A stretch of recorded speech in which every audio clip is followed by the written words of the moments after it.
Hello, everyone. This is Aditya. I am the founder CEO of Numberz, a Fintech Saas startup. 1 minute रुक जाओ, ready होने दो. चलो ये कर लेते हैं. This could be a great intro. As a founder of a small business, I am constantly struggling to meet my expenses, even though at the end of the year when I look at my statement of accounts, I see that I'm running a profitable business. Do you also feel like this? The reason for this constant struggle for cash is most likely due to your accounts receivable. After all, if you are selling to businesses, you will likely always be waiting to get paid for your invoices, and this wait can run into months. This is where a tool like Numberz comes in. Numberz, which ends with a Z, is a SaaS tool that helps businesses to get paid outstanding invoices faster, thereby improving their financial health. Aditya Tulsian, the founder of Numberz, is an ISB alumnus who was working in the pioneering Fintech Intuit before deciding to become an entrepreneur. His journey of starting up, building, and eventually getting acquired is a fascinating tale with many lessons for founders. Here's Aditya talking about how it all began. My best experience at Diamond was when I worked with the South African government, to use broadband to actually showcase how hospitals can use it for patient management, right? So I actually worked on implementing it for them. That's when I got the maximum high. And so at that point of time, if this company got Intuit, it's a US based, So Intuit was just they had their tech development office in Bangalore, but they were actually trying to build the India business, and they wanted people to help them build products in India for India. So at that point of time, they wanted to look for people with a strategy background and who were interested in sort of working on actually setting up a business. So that's when, while I was still at Diamond, through one of my close colleagues at ISB, I got this opportunity. So I spoke to those guys, and then I became part of the team that was really largely setting up the Intuit operations in India from businesses. So QuickBooks is their product in India, right? Yeah. So it eventually became, when we started off, this is in 2009, they actually wanted to develop products in India for India grounds up. So I had actually been part of the team that launched a platform called Fasal, which was a mobile-based or SMS-based market matcher between farmers and the mandi owners. So we had actually acquired more than 1 million farmers between Gujarat and AP. That was my first experience in life, to go into these really small villages and get them to adopt mobile phone-based platform. Then we launched something called a mobile-based CRM, and both of them had their own journeys. They didn't achieve what we wanted to achieve. In fact, I keep telling people that I may have ended up, writing a book of what not to do in product development, and then what to do. So that was a great experience. Well, what were some of those things like that you learned on what not to do? Like, it will help the listeners. Yeah, I think though, especially in this product called GoConnect that we had when we had launched, which is the mobile-based CRM, we actually had signed up with Nokia as a key partner. And even before Nokia was the channel partner for selling. Yeah. Channel partner. And of course, we would burn this platform or this app at that point of time onto Nokia's phones. And because Nokia was the default platform at the point of time. And what I realized was that we started solving for the Nokia platform before we solved for the product and before we solved for the customer. We started solving for how the software is going to be sold in Nokia hubs, rather than privacy, get 100 customers actually use the platform and give us feedback on, how it's going to work or it's not going to work. So while I'm able to appreciate that distribution is very critical, but I think before you solve for distribution, you actually have to solve for the product, and the customer. And you make sure that the customer and the product are at a certain level before you think about, let's solve for distribution.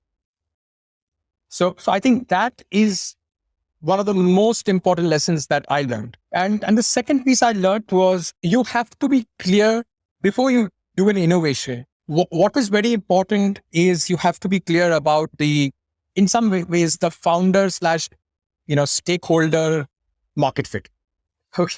And I'm using this term a bit more from what I'm learned now. If the stakeholder, and I'm not calling an investor here, if the stakeholder who's into the product, their horizon and their way of thinking about how motion should pan out is different from what's actually happening on the ground. So even if you're able to really get adoption and solve a pain point, the problem is that after some time, the stakeholders' expectation and requirement, will be mismatched to what the business or the product requires. And therefore, what can be a hugely successful product will not reach its actual capability. So even before you think about product market fit, you actually have to really think about your stakeholder and your founder market in some sense. So like they didn't have the patience to like build a product which would take years to show numbers and. Yeah, so more than patient is also, even if they would have shown the, adoption and everything else, would it have met your overall portfolio? Number one. Number two is, even if it meets a portfolio, does that business model that requires that thing to grow fits into the type of business model thinking that you have in the organization? And therefore, do you have that DNA within your execs? And in this case, of course, execs, okay? To think about, this is how I can grow the business. So if that mismatch is there, you will not be able to really do a good job. So even the patience may be there. I mean, because the reason I say patience is that they have patience for a lot of the other products that get built, because that product is somehow connected to the roadmap that you have overall that you want to take it to the near future. So like, is this what made you want to like leave into it, become a founder? Like, how did that journey happen?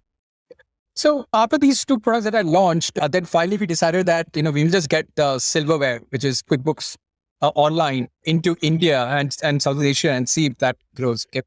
And I was largely leading the first part of the effort, of actually the first experiment on QuickBooks was actually what I did expect and it's going to work. And then we really thought it was a huge market, and it was growing, right? And so we launched QuickBooks in India. I became the head of their entire accountant business. In fact, we acquired a tax company that used to serve accountants. Almost 25,000 accountants were using their product. And we wanted to integrate the tax software and the accounting software and start selling to the accountants. Okay? And we grew at a pretty fast clip on that front. So while this was happening, in the US, something else was happening. Companies like a Fundbox and all these were starting to come, and they were building a layer on top of QuickBooks and trying to give loans and payments and other pieces on, right? And what struck me was that if people are already using QuickBooks, and why can't you start layering multiple financial services on top of it in India as well? And I knew that journey within Intuit from US to India is going to take years. That's not going to happen. And I felt that the amount of time for me in my life where I can just go take risks I want, right? And so I thought about, so since I had done through product launches, I've got the idea how to acquire small businesses and how to get them to use a product. So I thought this was the right time for me before my golden handcuffs at Intuit became so crazy that I couldn't have left them. So that's when I actually left pretty much at the peak of my career at Intuit and decided that this is the time to go take a risk and do something on my own. So these companies in the US, they would like have an API integration with QuickBooks, and so customers of QuickBooks could authorize them to access their financial transaction data, and that financial transaction data they would use to do underwriting and offer them loans. Like that was the model that you saw. Exactly. Which in India, probably someone like Khatabook did from ground up, like building a free accounting software so that data can help them to do underwriting and offer loans. Absolutely. And so of course, loans was one big idea, but my point always was that there are so many other financial services, that a business wants, that can be layered on top of it. And I think right now we're still very early into that phase. I think the market is still pretty wide. And in fact, I think that I was still very early in that journey. And I should have actually waited even if I waited for two and a half years, it would still be because I think now is a time when things are taking off, where the APIs are getting better. The banks are, banks obviously, yes, but the infrastructure is also now able to support what they're saying. So now is the time where you will see what I actually saw in 2015, 2016. Now, actually, if you see, the infrastructure is ready for that. So, what did you see? So, was there a segment of customers whom you identified with and wanted to solve their problems for? So from a segment perspective, I always felt the SMBs and especially the non-manufacturing based SMBs were always a sweet spot.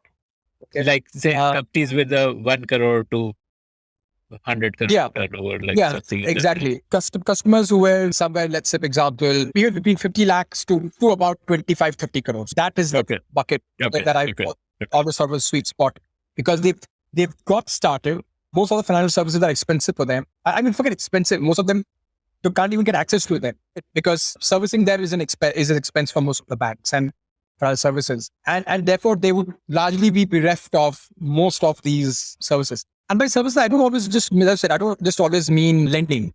Okay. Lending is, of course, important, but there are so many other services that big corporates get, which today small businesses don't get. Even today. Give me examples. Like what are those gaps? So I feel that there were quite a few gaps. Now, even in terms of when you think about if you are making high velocity payments, the type of infrastructure that you will get from a bank as a retail customer vis-a-vis what you would get for a corporate is very different. Simple things like credit card. A corporate would get a credit card, a small business still doesn't get a credit card, even though, of course, a lot of new startups are coming in, both of them. Things like insurance. Small areas, for example, the top amount of documentation that we have to do for is when you're sending money outside or receiving money inside, right? You can just keep layering all these small services, which then add up, okay, to the core cost that a small business has to bear just to take care of these.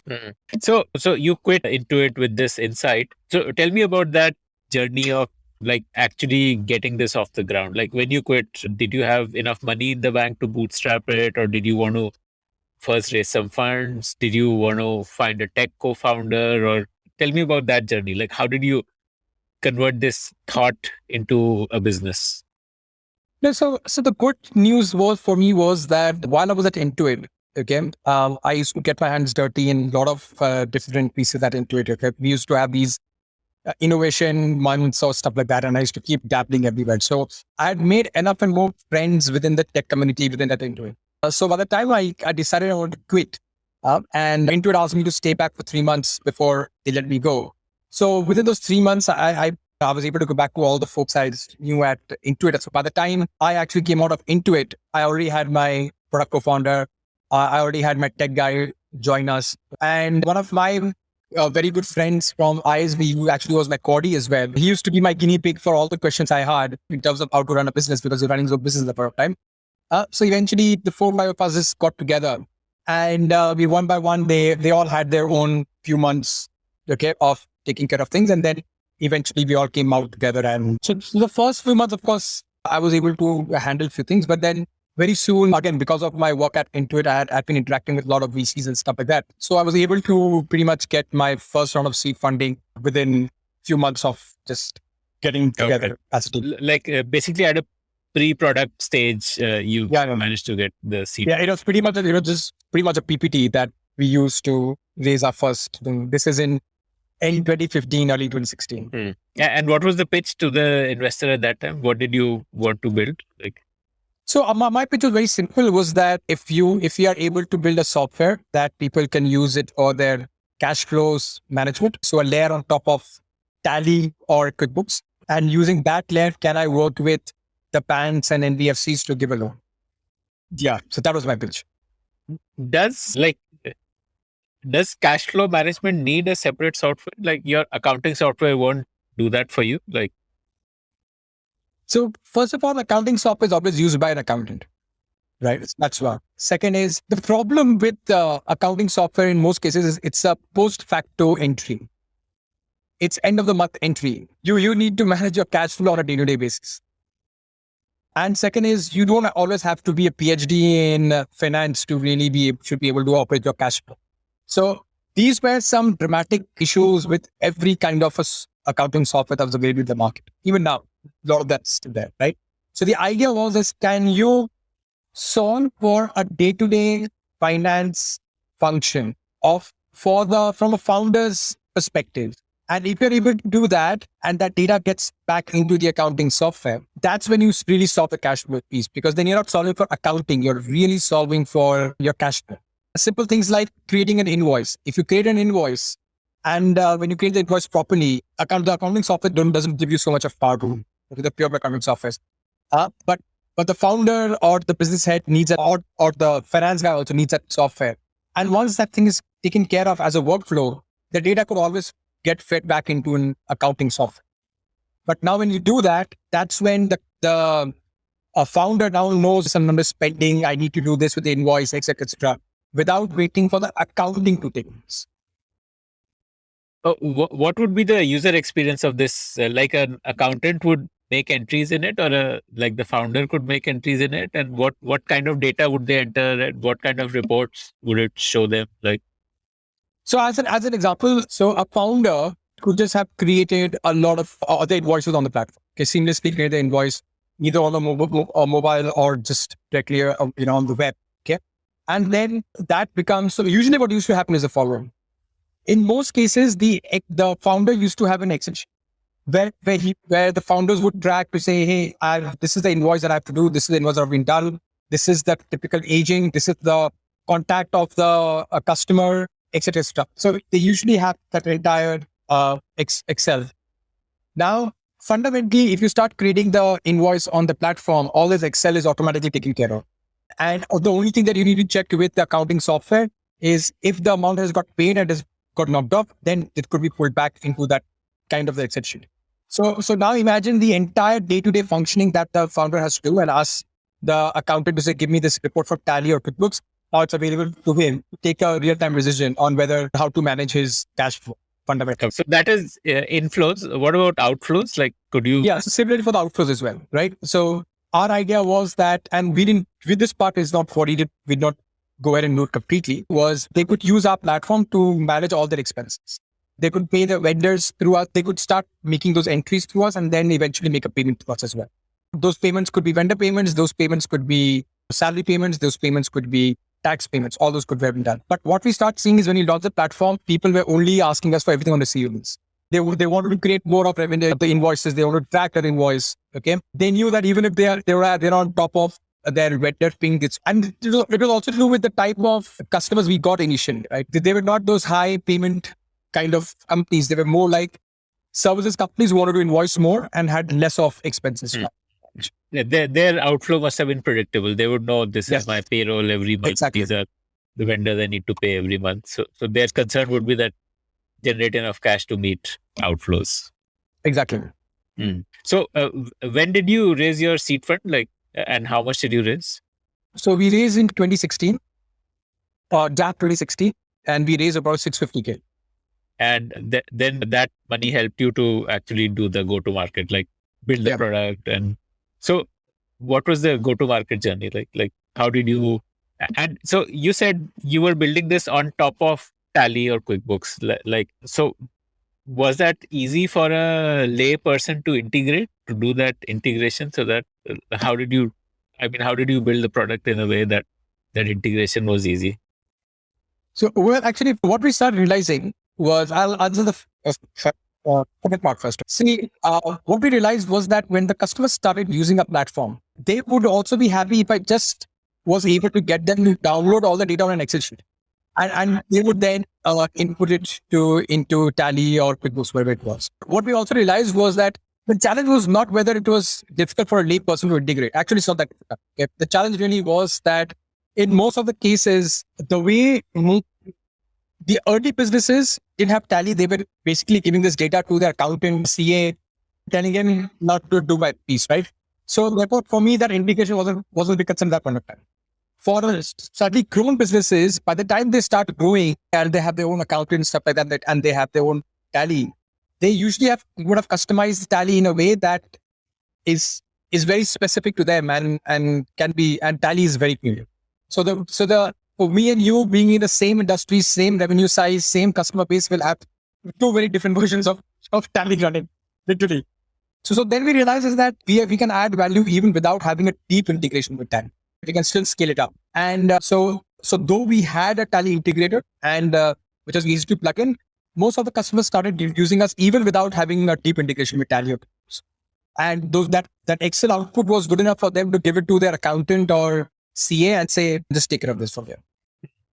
And what was your go-to market like?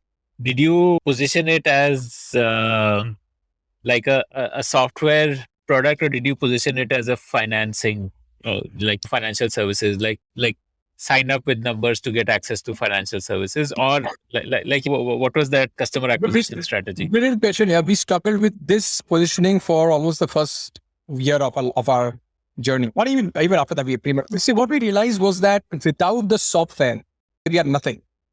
Else we will just be a glorified loan provider. So for us, the software adoption was the key, and that itself was a complicated problem to solve. It was an easy problem to solve. So what we did, we focused on only developing the core software first and getting that software experience right. And our marketing team we were only using online channels at the point of time. We only use online channels to acquire customers. Okay, only using this particular piece. In fact, we have started about cash flow, but we are very soon only focused on receivables. Largely invoicing. Let's only focus on that right now. Let's take a very thin sliver. Let's go deeper. Let's do a really good job of that. And I created a separate team that was actually running experiments on this data to go to NBFCs and say, hey, can you give a loan on this data? Okay. So that while the main engine continues to acquire a large set of customers just on the invoicing product, the other set of teams start doing the testing whether say this data can be used for lending. And the third tiger team was trying to figure out to say, if receivable is ticking off, what is that we need to do in order to get other parts of the receivables into it, whether it was payments, okay, or even payables later on. So that's how we had divided the team for the first 1.5 years of our journey. And this was like a paid software or a free software when you launched? It was paid software. How much did you price it at? 12,000 rupees per year. Which is pretty steep for an SMB. And I'm also saying it's steep because like QuickBooks is significantly cheaper, maybe 1/3 of this, and similar online first, like say Vyapar or all of these online accounting tools. Yeah. So of course, a lot of them came a bit later, but having said that, 12,000 or 50,000 rupees even that point of time, MRP. But we used to give a heavy discount and bring it down to whatever. So we all discount. Okay, so 12,000 rupees was the MRP, we'll bring it down to 6,000 rupees or so. Okay. But we were a paid product. We were very clear that we wanted to give paid product. We had a free trial of a month, but we wanted to give paid product. Because at least at that point of time, there were two realities of life that I knew of. Okay. That we were still not in that phase in the VC community or the ecosystem where people thought that SME business can be built in India. This is still pre demonetization. This is still pre GST. So no one really believed that, and therefore I knew that if I had to survive, I need to have some revenue because I was too sure whether I will get my next check or not, because the ecosystem was still not 100% bought into the SMB opportunity. So for me, it was very simple is, I don't know how much will I be able to prove out on the lending side and make money out of it. But I know the software can be sold. I know I can make money out of it. And the promise for the lending can be reason why people will adopt the software more. And therefore that money can still be made. Okay. So that's how I went into the hypothesis. Though, of course, in my head, I knew that the monetization model was something that I had to constantly work on. This was a biggest work in progress thing for me. So how did you acquire customers then? Like online, like performance marketing? Yeah, performance marketing. Yeah. So yeah, this was a team that we had worked together at QuickBooks, right? We had, even at QuickBooks I launched QuickBooks, I think in 2013 or something.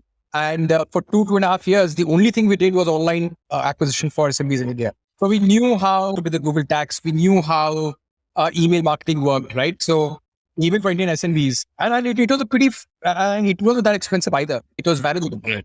Yeah. So you knew the playbook basically of SMB acquisition through online, and it was pure online, like complete self checkout, everything. No. So the onboarding was a remote onboarding. We had to do remote onboarding, like somebody calling to make sure that they buy. Yes. The lead gen was online, and then the conversion would happen through the call center. Yes.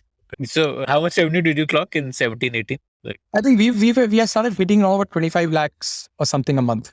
And this was the only revenue, or did the lending piece also kick off? Like tell me about that evolution.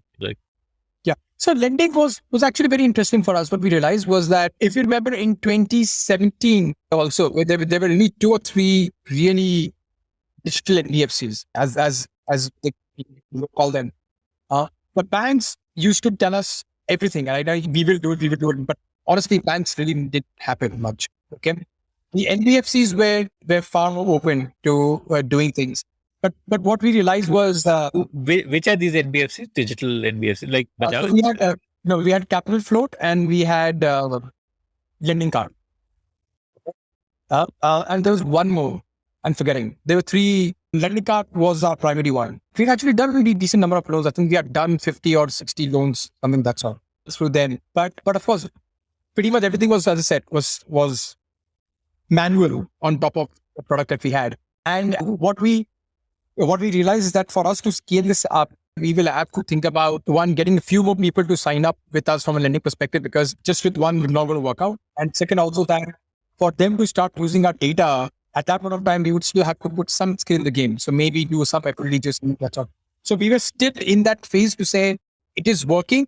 This can scale, but we'll have to think through a bit more about either put an FLDG or do something about it, because without that, just by doing a soft partnership with a NBFC, this will not scale up. FLDG is basically first loss guarantee, which basically means that I'm so confident of my data that I'm ready to take a 1% or 2% risk on the entire loan that you're giving out.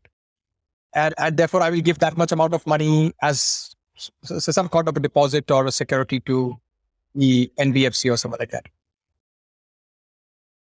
And of course, at that point, we didn't have so much cash to do that. And also, we were not even sure how this will happen. So we were going slow. So then we decided that let's continue to focus on the software side and continue to invest. In fact, we have there by that time developed a core team to work with banks and NBFCs to keep going deeper into it and understanding how to. But it had not only a revenue stream at that time. And you were still running on that seed fund only, funding the seed round. But were you like breaking even? No, far from it. Far from it. I mean, the money was about, I mean, our tech expenses were decent. And since a lot of us had come from Intuit, pretty good salaries to make sure that we had that kind of a talent, because we actually had built up great product team. If you like to hear stories of founders, then we have tons of great stories from entrepreneurs who have built billion-dollar businesses.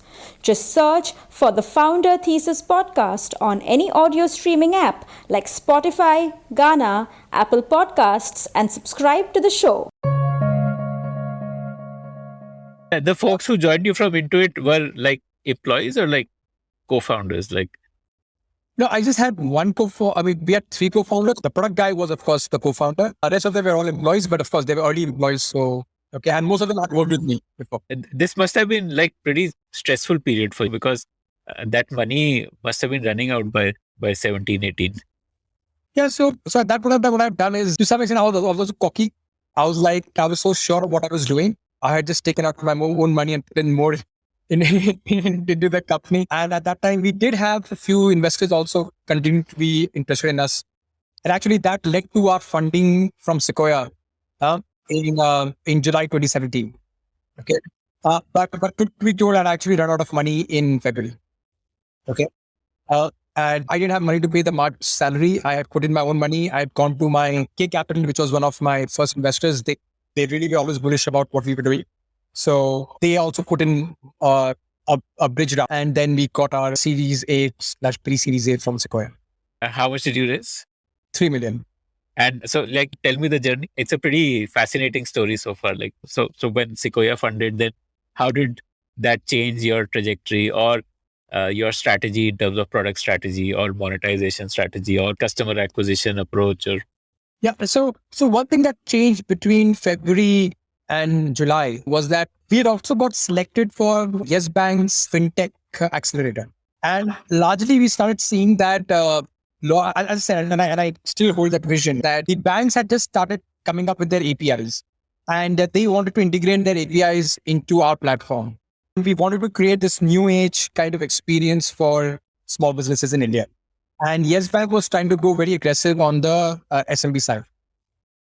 So by the time July came in and Sequoia did the investment, we were on the path of, we had partnered with Yes Bank and RBF to some extent. You're saying, can we integrate their entire SMB stack into a platform, okay, and take it to market? So that is how the strategy was changing. So just from a pure play, I will give you a fund to, I'll also make your payments seamless. I'll make your banking seamless onto the platform. And so that's how the journey started building on, and we started working on it very aggressively. And we had covered quite a bit of ground from February to July, by the way. Okay. On trying to prove these things out. So by the time Sequoia came in, we were deeply partnered with Yes Bank. And we've actually even, at one level of the team was working on the integration, what team was working on, how do we get the partnership with Yes Bank going in terms of the GTM. So how would this work? Would this be like a neobank kind of an approach where for a customer, the bank account can be accessed via Numberz and they can look at their statement and whatever banking transactions via Numberz, including getting loan offers and whatever other financial services offers? This is before the sexiness of the neobank came in. And you asked me this question some time back. So how do you position yourself when I started? I had the same problem even then. So now how do I position myself? So do I position myself as a software? Do I position myself as a financial product? How do I position myself? I still remember I was in this meeting with the PR team at Sequoia, and they said they wanted to make an announcement. And I was like, okay, I don't know how to make an announcement. Like, what is it? Right? Is it a SMB Saas company? Is it a SMB Fintech company? Is it a banking or what is it? Right? I was really, really screwed at that time. So technically that was what the idea was, that we could have all of that on the platform. But again, this was again Sequoia actually, by the way, had taken a big, leap with us, because even that point of time, GST was not being rolled out. Okay. No one really still believed in the SMB strategy in India. But I still look back at Ashish and Shalindra, sitting with us and saying, we believe in this concept, but let's still go with you. And I can tell you, even then, I still had the overhang. No one in the company was clear as to how will the money be made. Because when we were going to the customers, the customer didn't want to pay the software, because you are like, hey, you are the, when Yes Bank used to take us to that, he said, you're the bank, we're already making money of us. Why are you going to pay us for the software? And when we used to go to the customer and say, hey, Yes Bank is integrated, the guy would say, yeah, great, but why should I pay you for extra for that? So everything that we were thinking about from a monetary perspective was going to happen, that, bank has to pay us. And the bank was like, yeah, I'll pay you, but how should I pay you? Okay. Because there were also RBI regulations to say, they can't pay me based on the amount of money in the bank. Then everything was only coming to, if you take some loan, then you pay us. So again, these are the initial days of neobanking. The APIs also were not very good. So by the time we realized, by end of December 2017, we realized that we are getting adoption, but we have no monetization. Yeah. So we started pulling it back for a lot cheaper there. Like, we were like, let's get adoption. So I was like, where am I right now?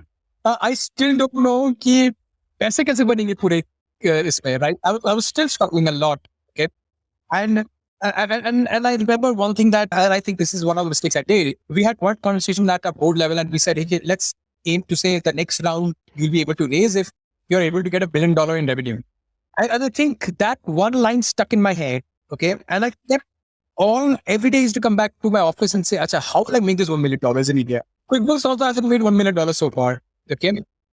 How will I make $1 million? Yeah. I'm like, what is $1 million in terms of lakhs per month? How many lakhs per month would you need to do? Oh, well, you would actually almost have to need to do 60, 70 lakhs per month or even more.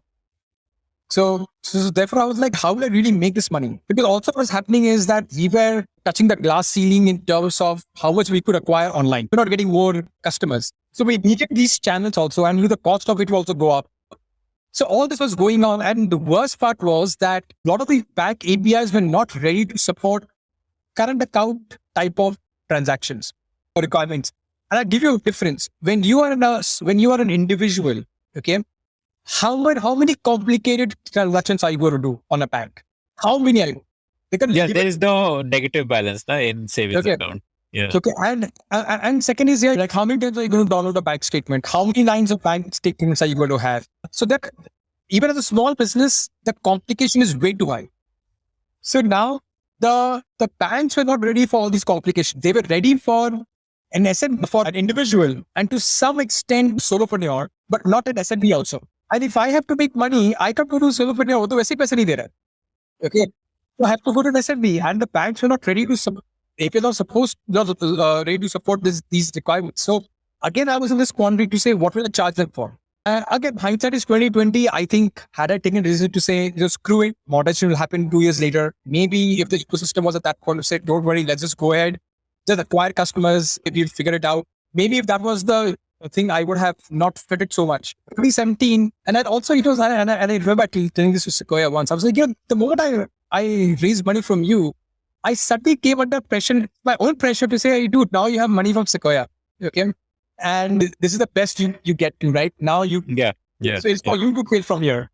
And so I said, you can't screw it over, you can't screw it up. And you're like, oh, the business is not building. Now what the heck are you going to do? So the SMB space became a bit more complicated. But the good thing that happened for us was, while all this was happening, there's a company down south, eventually didn't become a customer, called VGuard. They sell stabilizers and wires. UPS. And yes, exactly. And they actually approached us through one of the bankers and said, we've heard about your software and we have a receivables problem. Though we are using SAP and Salesforce, it is not solved. We have more than 15,000 customers every month we sell to. So can you help us? And initially I thought, do they think that we are like a sweatshop, that we will go build a new software for you out of what we have and sell it to you? I kept saying no to them. Then the banker basically said, what's the harm here? Just go meet them. You just talk to them. So we got on the call with them and then they explained us the problem. And we were, wait, you are supposed to be a 3,500-4,000 crore company with SMB, with everything. Okay. Why would you have a receivables problem? And I thought maybe it's very unique to them. So then I did research. Okay. And I saw globally and India specifically that there's a lot of receivables problem. Actually, the bigger the company you are, bigger the mess and bigger the DSOs. Receivable problem means like delays in receiving payments. What does this mean, receivable problem? It basically means that in most cases in B2B, I sell something to you and I invoice you and your invoice is supposed to get paid in 30 days. So I've given you 30 days of credit anyway. And that 30 day in India, okay, and that 30-day invoice actually gets paid in 72 days. Yeah, I run a small business myself, so I've experienced that. And the bigger the customer you are, the more customers you have, the bigger the challenge of this is, right? And it's not an India-specific problem, by the way. It's almost $1 trillion worth of receivables is always there on the balance sheets of listed companies in the world. So then we realized that this is a universal problem, and these big guys have a big problem. The second thing that we realized was when we went back to our own customer segment, the people who were actually using our platform the most for cash flow management, true cash flow management, were usually the people who used to rotate the money very, very fast. And usually these were those buyers who were buying from these big manufacturers. Okay.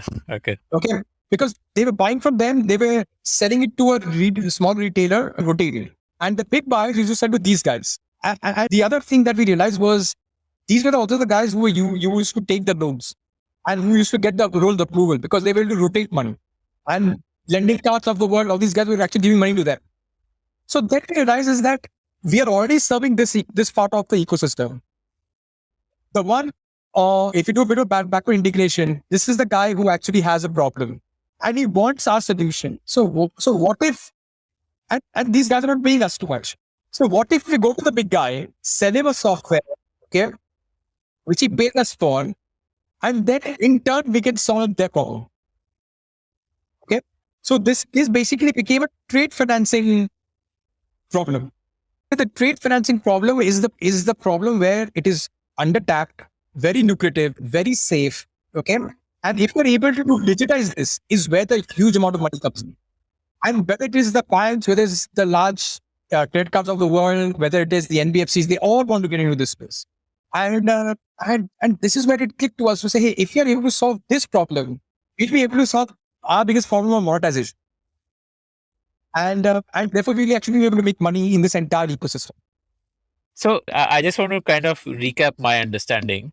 So a large company, which is like a manufacturer, is selling products to distributors and wholesalers, and who are supposed to pay them back in 30 days. And these distributors and wholesalers were using Numberz to manage their receivables from retailers or businesses that they're selling to. So what you thought as an opportunity is that you onboard the large company, the manufacturer, and charge them like a subscription for the software.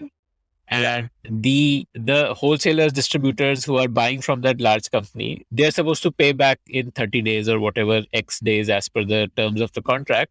So if they want extra credit, like if they want to pay in 60 days instead of 30 days, then you can give that to them, that for, like, say, instead of paying back 100 rupees, you'll pay back 105 rupees, but you will pay that manufacturer today, and that 105 rupees the wholesaler or the distributor will pay you, so that 5 rupee for that 1 month extension, that is what you earn. Like that was the business model.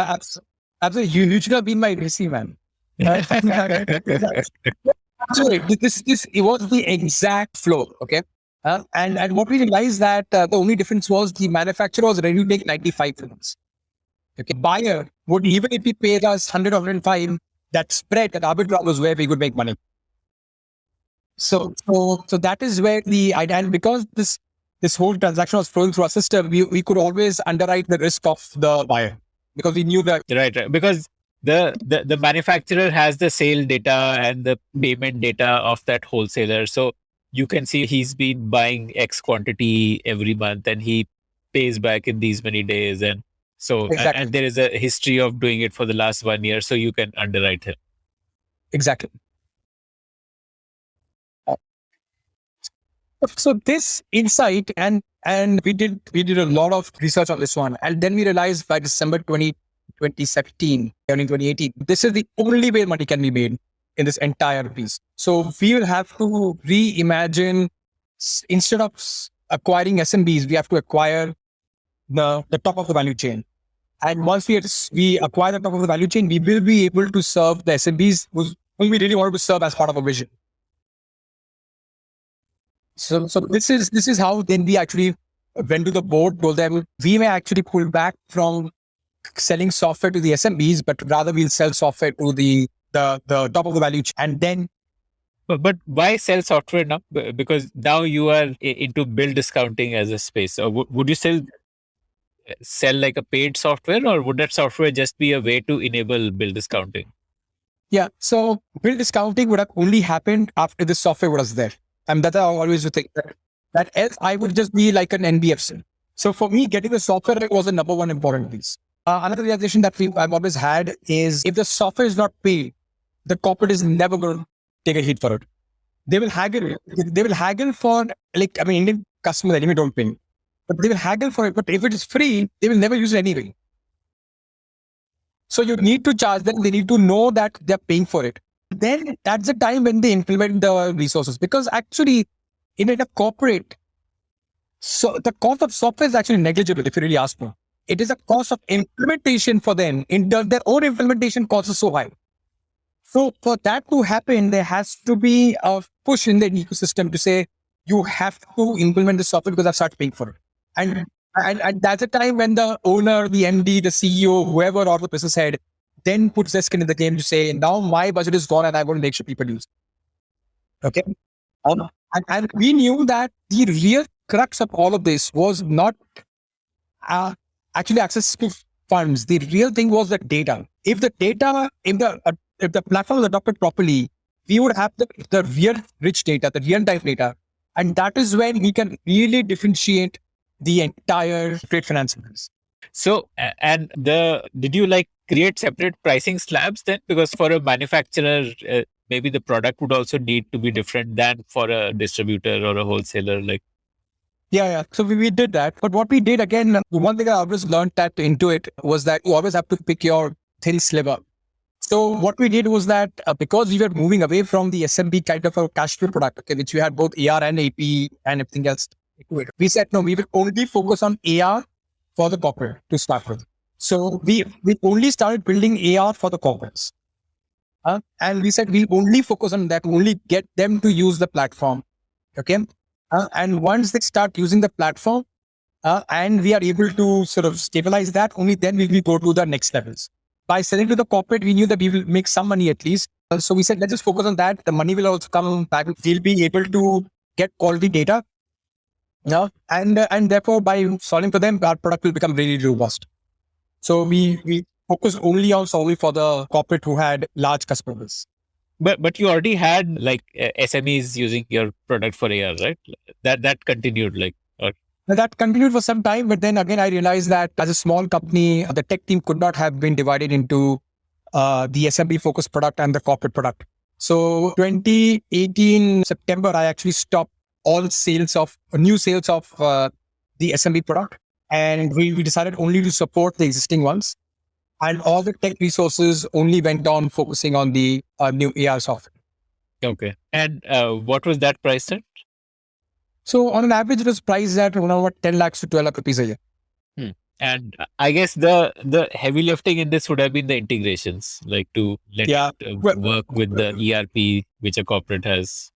Yeah. In fact, so if you really ask me, as I look back to my journey, right, this was the decision that we underestimated the complexity of. I mean, we massively underestimated is the amount of time and effort is going to be required to integrate and get a corporate lives. We thought it's going to be a tech problem. Okay, as you said, the chat will be of integration with the systems. Actually, it wasn't really a tech problem because we were really asking for receivables data, which every ERP, every software can give you in some way or the other. Okay, there are some challenges, but this will get you. The problem really was the program management and getting the adoption done in a large corporate. For the first year, we thought our integration teams will be able to manage all of this. As I said, we completely underestimated the challenge of having a solutions team or a program management team to do it.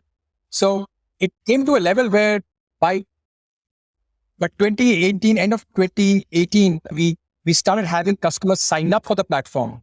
We had 10, 11 large corporates agreed for signing up for the platform. But we in 2018 till almost mid or Q3 of 2019, only one person was live. Wow. Okay. And I have been genuinely using the software. I mean, on paper, all of them were live. On paper, all of them had written congratulations to each other. They were not using it. Okay, because it just takes so much effort to get them to use it. So that I massively understood. Okay. That this is not about selling a software or integrating it. Is what is the challenge here? Is it just about forcing people to use a new product instead of a spreadsheet? Like they were used to a spreadsheet and so there was that resistance? Or is there also a challenge of getting the data onto the software through those integrations? Maybe they're using legacy tools or talk to me about those challenges which you underestimated. Well, I think all three of them, by the way. All three of them we underestimated. We would get the data. So it's like this in receivables, either you have the right data or you don't have the right data, right? You can't send a reminder to your customer to say 80% of your data is right, but 20% I don't know what's happening. So therefore, what used to happen with us is that we would be able to upload almost 90-95% of the data. But for that 5%, what used to happen is people always become creative in the way they do the accounting, receivable accounting. Okay. And for various reasons. I mean, anyone who's done business in India understands there are various reasons why this 5% is never going to match. No? And those 5% always kept us at close because no matter what what logic you write for the transformation, right? Some attachment somewhere will break the logic. Okay. Give an example. Like what would this be? Like say an invoice where there is a adjustment of a past invoice in it, and so that makes it complex, or what? Like so as an example, I've sold something to you. You've paid me an advance. Then that advance has been used to knock off an earlier invoice. So after 6 months, that advance that was paid on that invoice is no more advance. Because it has been used to pay something else to clear their books. We passed, okay, to match that. But now imagine this, the invoice is not been voided, but a payment has been voided through a credit note. So now an invoice that was supposed to be partly paid 2 days back is not fully unpaid. And you'll be like, how can a partly paid invoice be completely unpaid? Or how does a partly paid invoice completely vanish? Okay. And without a trail. So because of all those things, the system will fail. Okay. Because those extreme cases would not be captured. And then they would, the whole calculation would go awry. So of course, I'm giving you an extreme case, but also what used to happen is that one. That I'm not getting a more complicated use case. The challenge here was that receivables is a prerogative of the finance guys and the sales guys. Sales guy anyway notorious to use any software. So now our software was bringing in transparency across the board. Okay, to say what is real sales, what is not real sales. So now if the CFO is very strong, he would drive adoption. If the CFO is not strong, there will be no adoption because a lot of the people would not want to adopt it. Yeah, because the sales guy would not meet his quota then or his targets because the cash had not come in. And exactly. Okay. He may have gotten away with it previously because the cash had not come in, was lying in a spreadsheet somewhere and not immediately visible. But now he would not be able to get away with that. And see what this whole thing about advance payments coming in and then being locked out on previous things is a very interesting practice. So we got into a lot of these political issues also of why it was not being adopted. And the third also was that, let's say, even when everyone is ready to adopt it, okay, just getting a 500 people team, okay, between finance and sales guys, all to start using it, okay, also has its own challenges, okay, all training and everything else. How would sales use it, like to send reminders or to send the invoice? See, the sales guys would, of course, since they were also supposed to send reminders, even they were supposed to solve queries because every sales guy has to actually send the ledgers and the accounting, all details to the customer on a regular basis, right? So all of that was easily available on the platform for them to do it, okay? And even when they were in front of the customer, they could just see what the real ledger is and ask them for payments or ask them for more buy.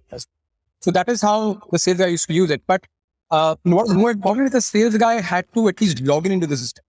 And if the invoice is not being paid, at least log and say that invoice will not get paid. Or this will get paid after 1 month, 3 months, 4 months. Without that visibility, the CFO will never know it. And therefore, they can't really take any action on it. So that much of adoption used to happen. But of course, globally also in India, some companies have the sales guys do all the collections. And the finance team is only a supporter. And in some cases, the finance is everything and sales guys only the supporter. So again, depending on the type of company you are, the practice will be different. And the third challenge, so we were just in the middle of those challenges. Yeah, so as I said, one was that you said data challenge, one was the political adoption challenge, and the third one was training and getting all those guys to start using it. It just takes time for them to start using it. So those are the three big areas. One is an intent, kind of call it an intent. Another is just the fact that there's inertia and clean up. So there are two different challenges. So considering that, how did the numbers for the business look then? Because that HFB revenue would have stopped. Yeah. So from 25 at a peak, 25 that we had reached, okay, we in 2018, we were down to just barely 5 lakhs. That of course hit us. But of course, luckily that point of time, we still had money in the bank. We had always been thrifty with our spending. So money wasn't that much of a problem in terms of we were running out of money, but yeah, top line definitely went down. And then at 2018, 2019, March, April, we again started coming back. And in fact, 2019 last quarter till about February 2020, we are pretty much almost growing at 30-40% month over month. Wow. Okay. So on last quarter, October 2019 till February 2020, we were almost growing at 30-40% per month. How much were you doing then? Like lakhs per month? So we have then sort of reached about 30-35 lakh. But again, these were still early days to go on piece. And then of course, come March 2020, we had COVID that hit us really bad. Right. So some part of the growth must have stopped, but the revenue was fixed. Like there was a lock-in, like nobody would like withdraw once they've spent all that effort to adopt something, right? Yeah. So what started happening was that since we had stopped putting any more resources in terms of the new product, a lot of the customers also started coming back. So what we had actually put them all onto a monthly cycle. We are not for whatever reasons at that point of time, my decision was that let us not put the ask them for a yearly fees as well for a monthly. Okay, easier. Yes, for the corporate product. No, I'm talking about the SMB side, right? So, SMB, okay. so when we had decided that we will not, so maybe as a good business we should have done that. Okay, but we told them, hey guys, we will not be adding new features. This way you are. Okay, you can continue using it. So that business started wrong. For the corporate, the challenge here was that again, this was the entire team had never done corporate sales ever. Okay, we were all SMB guys, even including everyone. We never did corporate. So one big mistake we did was when we decided to have corporate, and we were desperate to get corporate at the point of time. We said that you only pay us when you go live. Okay. We won't pay us before that. Yeah, okay. And the word live was also just word live. So now your definition of live and my definition of live could have been very different. Okay. And since we were, any decision in the corporate that you take, the impact of that only comes 6 months later. So while it started helping us in terms of closing, what we did not realize is that this is going to have a massive impact on us of actually getting them live and actually billing them. Okay. So I remember my CA coming and asking me to 2019 March, okay, or April, when we were supposed to close the books and give them the data. So we had at least a few corporate sales that we'd already done. And I'd given him my MIS. And he said, it was showing sales that you've closed this thing, but there's a contract signed also, but there's no invoice. I was like, invoice will only be given once it goes live. Of course, we were all trying to think about how SaaS accounting will also be done. But he remember telling me that, dude, I don't understand this business. You're telling me that you closed the sale in October 2018. And I mean, like April 2019, you still haven't built it. Right? I mean, what kind of business is this? Which was very different from SMB. Because for me, sale was money in the bank for SMB.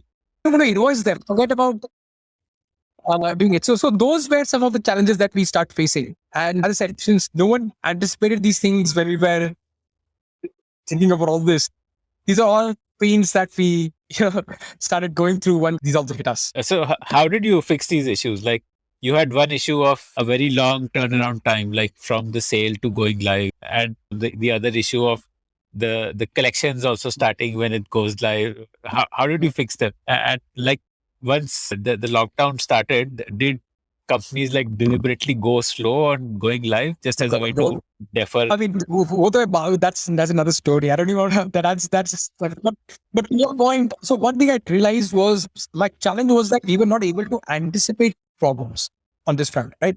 Like for us, everything was such an unknown. And we were still reading to the fact that sometimes when you take a very bold decision in life, I took a bold decision to say I'm going to completely stop my SME business. See, more than the decision, the boldness of the decision, it is also that you've stopped a running business and you've got into an area that's still a very extremely ambiguous area. So we were in this situation where we, mentally, for me, that was the biggest stressful moment in my entire life. Okay. Is that have I kicked my own grave? And I don't know. And each time I move forward, there are 20 other things that I come back and say, oh shit, we haven't even thought about this.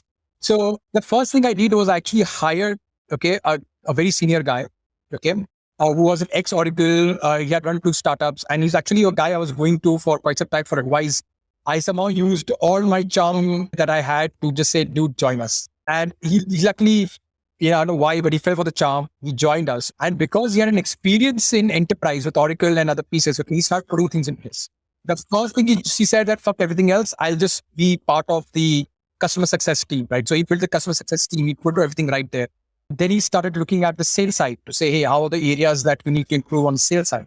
So that is when we started seeing traction in a lot of those spaces. So the way I fixed this was actually to raise my hand and say, dude, I don't know this. So let me get to someone who is smarter than me in this case, right? And we got him in and he put a lot of stuff in place. The other thing that you realize is that pivot is a very sexy word here. Everyone talks about, oh, you can easily pivot, you can do that. I think pivot is easy in terms of if you have to go from one customer segment to other, one product to other. Pivot is very difficult when your entire team has to switch over their mindset from an SMB mindset to an enterprise mindset. Pivot is very difficult when all your experience and all your muscles are tuned towards a particular motion, right? And you're suddenly telling everyone, screw over, from tomorrow we will have a complete different motion. Okay. That is a nightmare. And that impact, you're not able to see till 6 to 9 months into the journey. Some team members are not ready for it. Is not ready for it. Yeah. I mean, I myself wasn't ready for it. And so I think that had to be fixed. And so with the new guy coming in, I did a lot of rejigs. There were a lot of heartburns. I think a lot of questions I asked myself. And I think that slowly started turning the wheels for us. And I think he joined 2019 April. Okay. I remember Jan when I literally fell out of speed to say post joined. and somehow he took time, and then he said yes to me in March, and then April he joined. February, and then he joined. And from there on, we started working together to sort of rethink the org and a lot of process and everything else. So that's how you hit like 35 lakhs a month by next year, Feb, March. So what happened once the pandemic hit? Actually, it was, like I tell you, was that you were thinking that you just got onto a rocket ship and you're about to fly, and suddenly you hit a wall. Okay. And for like quite some time, you don't even know what's hit you, right? You're still reeling at what is really happening. And the worst part was some of the big companies, I mean, they were hit. I'm not saying no, they were not hit, but they put us on moratorium. They were still using the product file. The moratorium, I was like, dude, what's wrong with you? They must have inserted some clause into the contract. Yeah. All these days, I never saw those contracts that way. I mean, all those companies, and this is where we also got hit, that since our implementation time were longer, all those companies which were like, this is a new implementation, everything stopped. Even in the most advanced stages, they stopped. They were like, obviously, yeah, they don't want to incur that expense. And so this is March 20. I remember we went to work from home from the 22nd of March until September, right? We just had 2 new sales, okay, and majority of the new implementation on hold. And I remember some of the most ardent believers in the product. They basically told us that, guys, my sales guy is doing nothing. The only thing I can ask him now to do is go collect, right? And right now, the last thing I want is to, think about implementing a collections or receivables software, right? So you have to wait for us. So literally, it was this huge vacuum that we found ourselves in, okay? And, honestly, we just did not know. I mean, first few months, we didn't know what to do. But then we started seeing that, hey, this is an opportunity. Let's build our brand. Let's rethink our product a bit. Okay, let's rethink our strategy. And that 35 lakhs, did it fall? Like, well, I can't tell you whether it fell or not, because we had our own so much receivables, and we knew that we can't use our own software to collect. So it was that, the reason I don't say it fell was because most of it went into receivables. Yeah, right. Yep. Got it. And everyone kept telling us, oh, we'll get back. We want to know, right? So by July, we knew that this money is as good as on paper. And we have to rethink the new world is going to be very different from we came out. And actually, this time was when we took a step back and said, maybe we've done a good work of the software. And in the new world, people will buy software, but, we'll have to reimagine much more. So that's the time when we started investing, going back to our fintech roots, and said, hey, this is the time, let's go back to what we wanted to really build on the fintech side. And we actively started pursuing partnership with Amex and MasterCard. But by the way, one of the areas that Amex used to make the most out of money in India was receivable financing. So as an example, Lenovo was one of the biggest customers, and Lenovo's distributors used to use Amex's credit card to buy from Lenovo and actually pay Amex a month later. Okay. But all of this was being done offline. And we saw an opportunity that if we are able to plug in our software here, we can just kill this business. I mean, we can just rule it. And so initially what was just an idea, Amex said, definitely let's do the partnership. MasterCard started talking to us, okay, not only for India, but at regional level. We also started talking to Pine Labs. Pine Lab was interested in this, because suddenly 3 companies wanted to talk to us about this. Okay. But Pine Lab is not an NBFC, right? No, but they had acquired a company called Quicksilver. Quicksilver was a B2B prepaid card. And this was a brilliant solution for a B2B prepaid card with credit. So they were partnering with NBFCs on the side, but they had a prepaid card. And the prepaid card could have been used on our platform for this seamless transaction. So it would have always been that the prepaid card didn't have to be a physical card. It only had to be a number platform. And the buyer just has to say yes, and the payment would have gone to the seller. The entire piece was what we started to design. And we actually started taking this to our customers, and we actually started seeing a lot of traction. So this would have meant for a customer, say Hindustan Unilever. So Hindustan Unilever would tell its distributors and wholesalers that pay me through the Numberz portal. Yes. And over there you will get options on how to fund your purchases. Exactly. And since we already have the data to underwrite these guys, the Pine Labs of the world or the amateurs of the world could have just used that to underwrite it. And then the approval mechanism from our platform could have enabled the buyer to approve it. The seller from their portal could have figured out how much of discounts they were ready to give to, in order to get paid on day zero. So all of that could have been managed, was starting to getting managed on the platform. And so for the seller to get money, like you said, that instead of for a 100 rupee bill, they will accept 95 rupees to get the money on day zero. Who are you underwriting here? Are you underwriting the wholesaler who's buying, or are you underwriting the seller here? Like usually you're technically you're really underwriting the wholesaler, because technically it is a wholesaler. She is the one who's taking the loan. Okay. The seller, of course, but you are also giving due sort of importance to the seller, because in the end it is the seller's ecosystem, and therefore the credibility of the seller is also equally important to some extent for this entire transaction to work. So if I'm a seller who has no credit worthiness, right, chances are you will not even get into trade finance. So if I have a seller of decent credibility, the NBFC or whoever, MasterCard or whoever's working on this one, would then sort of underwrite the value chain. And in this case, since you're underwriting the buyer, so then the buyer would have to sign a loan agreement with you. Like, wouldn't there be resistance there, because they are used to a 30-day payment period? They would be like, ये loan agreement क्यों sign कर रहा हूँ? मतलब मुझे 30-day payment period तो वैसे ही मिलता है. How does that happen? What usually happens in this case is that most of these buyers, the largest SMEs, right, they would not get access to credit cards. And technically, you're not really taking a loan. You're just getting a credit card. Yeah. And the credit card is not on your books.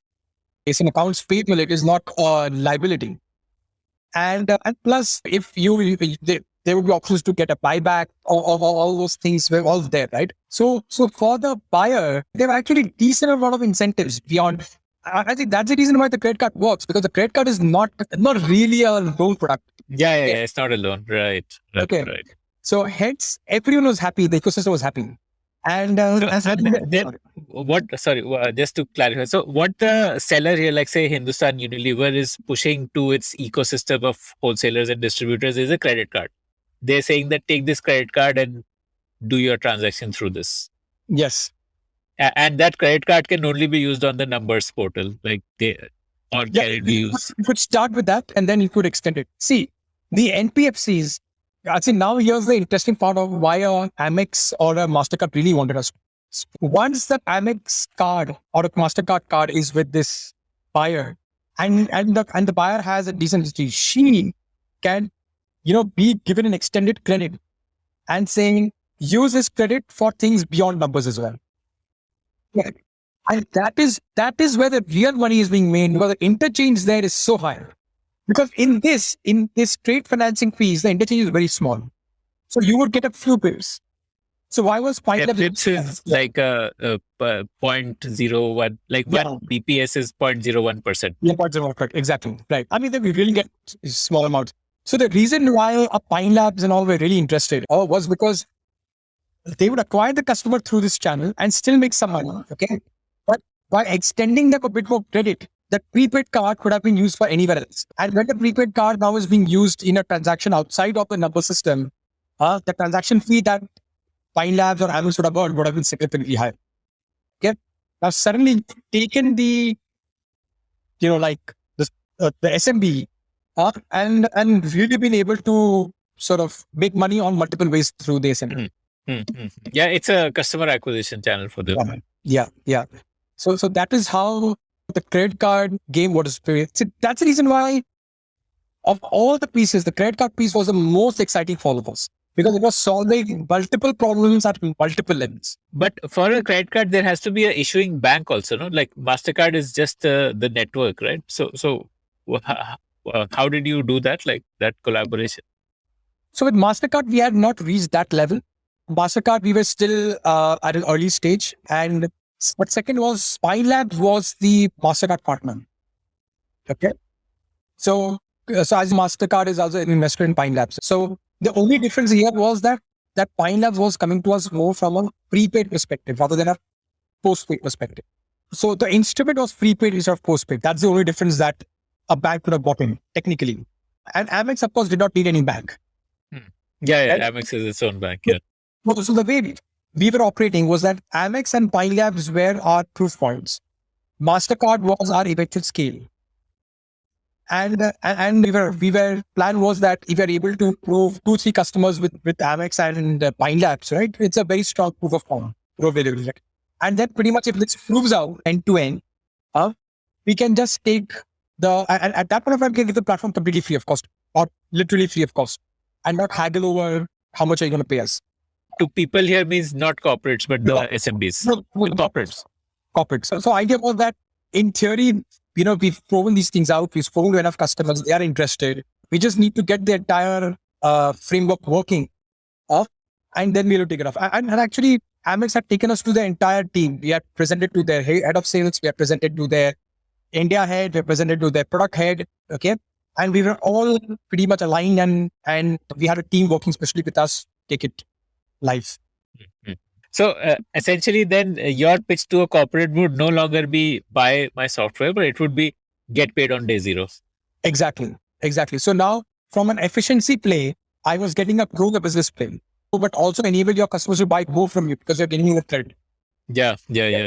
So actually it was becoming a very strong growth play rather than just an efficiency play that we were working for. Yeah, essentially you are offering BNPL to their buyers. Exactly. And the best, and see, if you think about it, it is not that the corporates were not offering BNPL. I mean, 30-day credit is BNPL there. Okay. The difference really is that the BNPL was now being handled by a third party. And traditionally, in before BNPL sort of came in, it was largely being handled by the banks, if at all they were doing a third party. Now it was being handled by a fintech. And also that it is instead of being loan, it is a credit card. Okay. So therefore, this is truly a BNPL and everyone is happy and everyone can grow business beyond that immediate transaction. So when did this pivot happen? Like to figure out that this is the new positioning, like get paid on day zero or like. So I think we got this interesting one, but I think this October is when things started opening up after COVID. That's the time when we started reaching out to customers with this value prop. And again, in October, November, December, Jan, Feb, March, I mean, those 6 months, again, we saw phenomenal growth of the software itself. And at that because time, now the software is not what you're selling. Like you're selling BNPL, right? But what people used to tell those people, we used to tell them, hey, all this thing will still take time to come, right? You still have to get the software first, implement it, because without that, nothing's going to happen. At that time, we had not even brought our pricing down because a lot of things still have to be proven out. So I didn't want to again revenue down. This time I said, pricing up I will lower the price later on, but this is all that you will start getting it once whatever happens. But we start seeing a lot of traction. Again, and this was still like pay once you're live. That was still the pricing. No, we start moving that also. All those lessons learned, we start saying that you have to pay us something advance, and live also means this is the definition of live. After that, whether I don't care whether you're live or not, we will start charging you every month. That the onus is yours. So those things, of course, we had learned thanks to a bit of maturity that come in the deal. So how has that evolved to where you are today? Now, do you still sell software? Like, is that still a revenue item for you, or is it now BNPL, which is the revenue item? Well, very interesting question, and this is where things get. Life is never so simple. We were we were in April or March end, we were in this early stage with the last part of my partnership with MX was the legal team and the compliance team. That is what was going on. Okay. And then, of course, COVID to hit. Then again, it is bad. But what was important is a very unique black swan event happened, which we never thought ever can happen. Not COVID, but RBI banned Amex. Oh. Okay. RBI banned Amex and said you can't issue any new credit in India. I somehow missed this news. Why did this happen? Because their data is not stored in India. It was data localization. Okay. Okay. So out of the blue, I got a call from Amex to say, guys, we have to, keep this partnership on hold. Okay. We get approval from RBI. Okay. And so we were like, okay, 3 main carriers in India, Visa, MasterCard and Amex. We are partnering with 2. Yeah, we to baki hai, MasterCard to baki, and also we have Pine Labs, which is their partners. And while this was happening, this in April, May, in June, RBI banned MasterCard. Oh, shucks. Same reason, that data localization. Exact same reason. And I was like sitting in my chair, I was like, what are the odds that 2 out of 3 major US firms are going to be banned in India? Okay, from issuing MasterCard. So yeah, life was very interesting. So those 2 partnerships are still on hold because, the RBI still hasn't lifted that ban. And in the meantime, but the good part was that Pine Labs actually had a Rupee license as well. Okay. So we started working on Pine Labs for the Rupee piece. And so that's what happened. And then while all this was going on, the market was really heating up in terms of funding and everything else. And then we were at a choice in life to say we now need to raise money because our last raise was in 2017. We had another $1 million or so in between from existing investors as a bridge round. But we were now in a situation where we had to either raise money and at the same time, we started getting a lot of M&A interest. Also, at one point of time, we actually had 3 companies. This is in June 2021. We had 3 companies trying to talking to us at the same time to acquire us. Was it like neobanks or like a, say, Bharat Pay kind of or what like? Oh, we actually had very, very different companies. We had a payment company, we had a SaaS company, and we had a treasury company trying to talk to us. 2 of them were global play. One was India plus Southeast Asia. And so at that point of time, I just decided that either we go out and raise a large round, okay, and do it. Or if the M&A opportunity is good, consider that. And one of the companies, which is an Indian unicorn, largely SaaS focused for global markets, sort of gave us an offer that was really life-changing for all of us, the investors and all of us. So then we decided that maybe this is a time to just take this milestone, be happy about it, and see if we can take the product global and sell in the global market. So as of today, we've been acquired by this company. It's going to be out. By the way, when are you going to release this podcast? About 2 months from now. So ChargeBee acquired us. Oh, amazing. Okay. So yeah, because the announcement is going to happen in the next 2 weeks or 3 weeks. So ChargeBee acquired us, and this is between you and me. Don't get this on board. So they actually acquired us because they wanted to enter fintech, and they are looking at us as a way to go out and add value to their they do the billing and we do the risk collections, right? So globally, that is what they do, and then they already are into payments through Stripe and also use all those to enhance the experience for the customer. So they are already into fintech, right? Like, what do you mean they want to get into fintech? Or you're saying they want to get into lending or like? Yeah, they are trying to be, it's something like what, please, this cannot go on. Or yeah, sure. Okay. So just like what Shopify is doing here. They're into it. So it's just a start. So for a customer using ChargeBee, they could use ChargeBee for recurring payments, which is their core product. And they could use ChargeBee to get paid on day 0. Yeah. There could be so much stuff can be done here because in the end, we always think subscription as a day 0 payment, which is not. I mean, if you actually go to this, you can quote if you want the last this one. So let me just start this as a question. So what was the reason for ChargeBee to acquire you? Like, what is the value that they saw? So if you think about it, right, a ChargeBee is fundamentally a billing platform. So once the billing gets done, the buyer has to make a payment. Most of us think that in the subscription business, buyers pay on day zero. And that is true, but that's true in 50% of the cases. 50% of the cases, the customers does not pay on day zero for various reasons. Because as an example, if you actually go to the NASDAQ and you look at all the listed SaaS companies, their DSO, which is the number of days it requires for, their invoice to get paid, is actually is almost 70 days plus for a 30-day invoice. And the average DSOs for non-tech companies in the US is 45 days. That means it's not that they're getting paid on day zero, for sure. So something like, say, an Adobe, if Adobe is selling their product to, let's say, Microsoft, Microsoft will not be putting a credit card in, but Adobe would be sending Microsoft an invoice, and then Microsoft would be making a payment. Absolutely. And see, what happens is Adobe, actually, you take Salesforce. Salesforce actually has the, highest amount of receivables and DSOs on this sector. But look at, but it's not that Salesforce is the market leader, right? Why would people be on time? But also remember, Salesforce has so many resellers. Salesforce has across multiple geographies. Salesforce has multiple product lines. Now, once you become that kind of a player, right? It is not a simple line. I'll pay you for a subscription and you're happy. Now imagine Netflix. Today, if you think it's, I just subscribe to Netflix and pay them once a month. Okay? Now if Netflix comes and tells you, hey, you know what? I can also help you buy merchandise. And I can also help you book a slot with one of your best actors, but you pay me for that. Now that simple subscription model is changing into multiple product lines that they can offer you. Netflix also will have a different billing for a person like you and me, but different billing for the partnership with Tata Sky, partnership with Jio, or partnership with some other provider. So now suddenly the billing for Netflix is not day zero billing anymore. So that's a time when you need a platform like ours to streamline this entire collection experience. So now from a ChargeBee perspective, ChargeBee is able to do a great job of trying to make sure that they're able to help you with your billing for a customer, for an enterprise, for a reseller, for a government.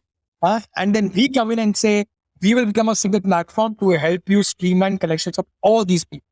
So now when ChargeBee and receivables go to the customer, we are telling them, we're literally taking away 70% or 80% of the issues that cause delayed payments.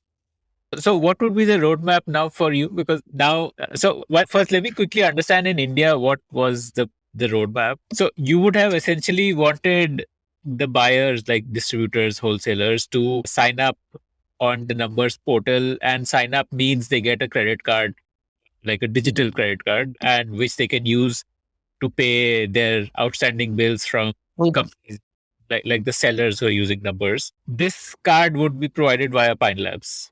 Yes. And who would be the issuing bank, or would Pine Labs be the issuing? Where does that money? It was a prepaid card, and the money would have been bought by an NBFC partner of Pine Labs. So for the person signing up on Numberz, it would not be like prepaid, like he would need to pay it up. No, that prepayment would be taken care of by Pine Labs through an NBFC partner, and maybe 30 days would be free credit, and beyond that, exactly. Okay. Exactly. Okay, got it. So what is the roadmap now? So this is like the India play. Yeah. What will it be like at a global level? The global level, what's going to really happen is that the good news or different piece about India versus is that most of the SMEs there actually have a credit card already. Right. Okay. Yeah. Right. So India problem was the credit card penetration was also very low. In the US, for most of the places, people who can pay by credit card already have a credit card. So we just have to make sure that the payment experience is seamless. So all that is what we, of course, have to do on that platform. But at the same time, it doesn't mean that we will not go out and partner with fintechs. The only difference now is that now when we think about anything with ChargeBee, we have to think at a global level. We have to think how will it work in the US, how will it work in EU, how will it work in APAC, right? That's how we have to now think.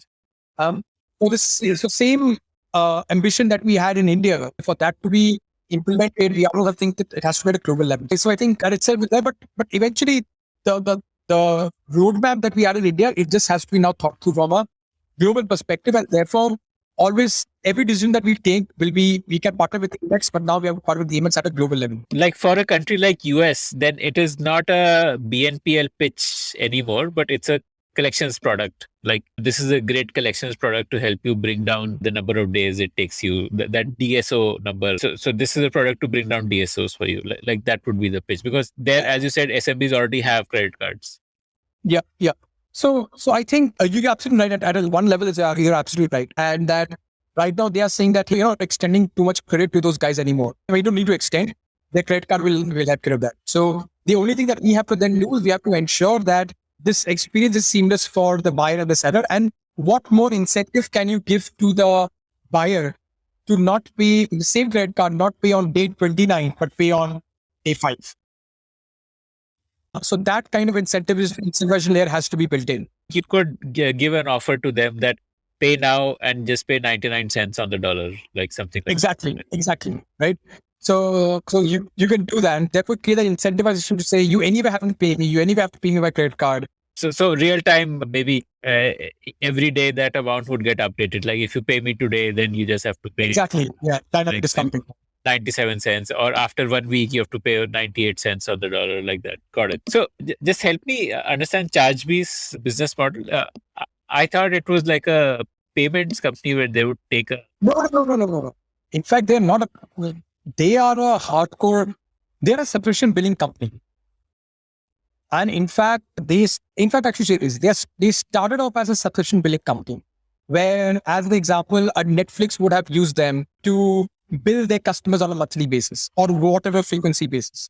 Now, from there, this billing complexity keeps increasing as you said, as you add more product lines, as you have different, skill to it. But from there, they are now migrating towards how can I solve your entire middle office challenge, which is not only billing, but, things around order management, maybe things around insights and everything else, so that we can really, really help you solve your customers and their entire receivables process in a much more robust way, so that you can grow your business rather than just build better. So they're not like taking like a payment gateway fees, but they're taking a subscription fees from a company like a Netflix or something. Yes. So they charge you based on the volume of invoicing, value of invoicing. Are you at liberty to share what was the acquisition done for and stuff like that? Like, will that be announced or?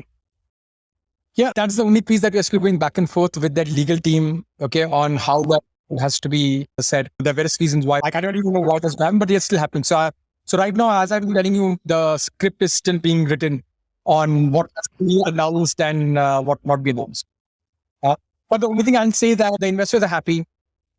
The employees are happy. For the founders, it has been a life-changing event. So that's the way I just put it to say. Best. No, sorry.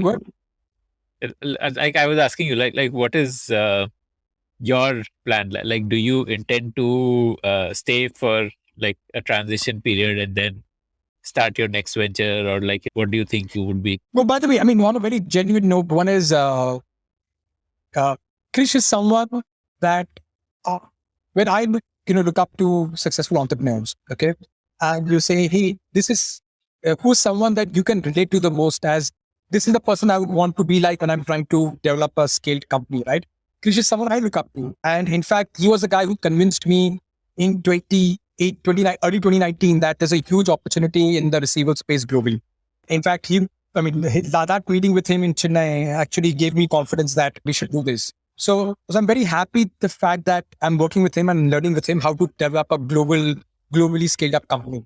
And second is, I personally believe ChargeBee is in this unique position in the market where they will define a completely new set of tools globally. So the way you had a CRM, the way you had ERP, they will end up becoming this layer. And if you look at all large companies in the world, one of the conversation in the board is, how do we start subscription business?